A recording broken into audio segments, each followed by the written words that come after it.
Hi friends, வணக்கம். Welcome to our channel. இன்றைக்கி நம்ம கார்டன் வீடியோ பார்க்கலாம். என்னோடய ரோஸ் செடிக்கு நான் என்ன மாதிரியெல்லாம் உரம் கொடுக்குறேங்கிறத தான் இந்த வீடியோவில் நான் ஷேர் பண்ணியிருக்கேன். எப்படியெல்லாம் தளிர்த்துருக்கு என் ரோஸ் செடின்னு. அது மட்டும் இல்லாமல் கார்டனில் இருக்க மற்ற செடிகளையும் பார்க்கலாம். வாங்க வீடியோக்குள்ளே போகலாம். இது ஒரு பிங்க் கலர் ரோஸு பாருங்கள். இதில் இப்போ தெரிகிற மொட்டு மட்டுமே கிட்டத்தட்ட ஒரு 20 மொட்டுக்கிட்ட தெரியுது.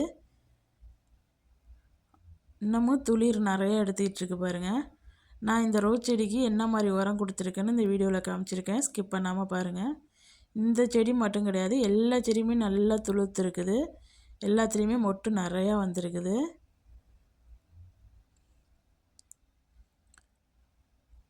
பாருங்கள், இது ஒரு எல்லோ கலரு. இதுலேயும் நிறையா மொட்டு வந்துகிட்ருக்குது. பாருங்கள், இதிலெல்லாம் எல்லாத்துலேயுமே 2 3 தான் துளிர் வந்துகிட்ருக்கு. பாருங்கள், 3 மொட்டு 4 மொட்டுன்னு தான் இருக்கும் ஒவ்வொரு துளிர்லேயும். இது தக்காளி செடி. இதுவும் நல்லா இப்போ தான் பூக்க கிளம்புது. இது முருங்கை இப்போ தான் துளுத்துருக்குது. புதினா நிறையா இருக்குது. நம்ம கொஞ்சம் இதை பறிச்சிக்கலாம். இந்த மாதிரி 2 இலையை விட்டுட்டு கட் பண்ணோம்னா நம்மளுக்கு ஈஸியாக துளுத்து வந்துடும்.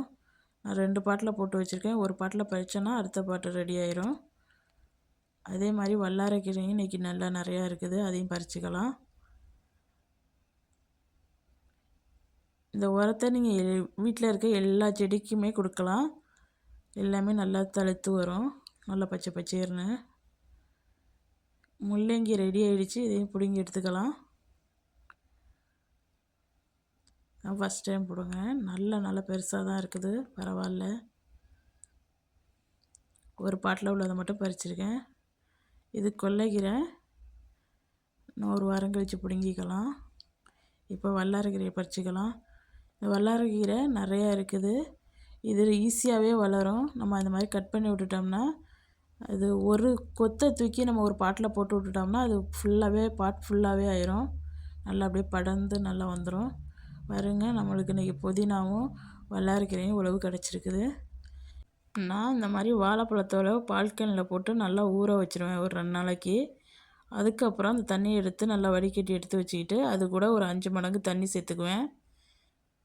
இப்போ இந்த தண்ணியை இது கூட மிக்ஸ் பண்ணிக்கலாம். மிக்ஸ் பண்ணிக்கிட்டு நல்லா நம்ம இதை ரோஜா செடிக்கு 1 கப்பு இல்லைன்னா 2 கப்புங்கிற ரேஷியோவில் நீங்கள் கொடுக்கலாம். இது நீங்கள் 2 நாளைக்கு ஒருக்க கூட கொடுக்கலாம். நல்லா துளுக்கும். சூப்பராக துளுத்து வரும். பாருங்கள், இந்த மாதிரி கொடுத்துக்குங்க. வீட்டில் இருக்க எல்லா செடிக்குமே கொடுக்கலாம். நீங்கள் வாழைப்பழத்தோட கூட வெங்காயம் தோலையும் சேர்த்து கூட நீங்கள் ஊற வச்சு கொடுக்கலாம். 2மே நல்ல பலன் கிடைக்கும். பூக்காத தளிர்க்காத ரோஸ் செடி கூட இதை நீங்கள் தொடர்ந்து செஞ்சுக்கிட்டே வந்தீங்கன்னா சூப்பராக பூ வைக்கும். நல்லா தளிர்த்து வரும். இந்த மாதிரி வீட்டில் இருக்க எல்லா செடிக்குமே கொடுத்துக்குங்க. உங்கள் ரோஸ் செடியும் சூப்பராக பூ பூக்கும். இந்த வீடியோ பிடிச்சிருந்துச்சுன்னா இந்த வீடியோவுக்கு ஒரு லைக் கொடுங்க. மறக்காமல் என் சேனலை சப்ஸ்கிரைப் பண்ணி வச்சுக்கோங்க. இந்த வீடியோ பார்த்த அனைவருக்கும் நன்றி.